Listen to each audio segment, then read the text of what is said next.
RCR file பண்ணும்பொழுது Burton of proof யாருக்கு?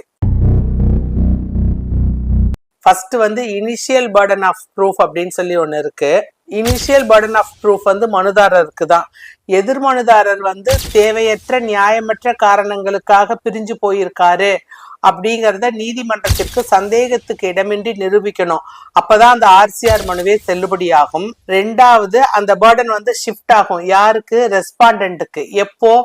Suppose வந்து நியாயமற்ற காரணங்களுக்காக தான் பிரிஞ்சு போயிருக்காரு அப்படின்னு சொல்லி இன்னொரு ஸ்பௌஸ் சொல்லியிருந்தாங்கன்னா, இல்ல நான் நியாயமான காரணங்களுக்காக தான் நான் பிரிஞ்சு போயிருக்கேன் அப்படிங்கறத நிரூபிக்க வேண்டிய பொறுப்பு வந்து ரெஸ்பாண்டன்ட்டுக்கு தான் இருக்கு.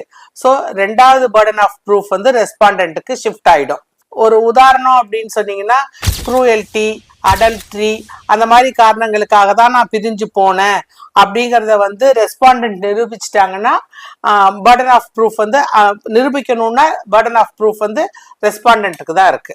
Dear law students and padding advocates, நான் ரேணுகா திருவேங்கடம் வழக்கறிஞர். உங்களுக்கு இந்த வீடியோல ஏதாவது சந்தேகம் இருந்ததுன்னா நீங்கள் என்னை என் தொலைபேசியில் தொடர்பு கொண்டு கேளுங்கள்.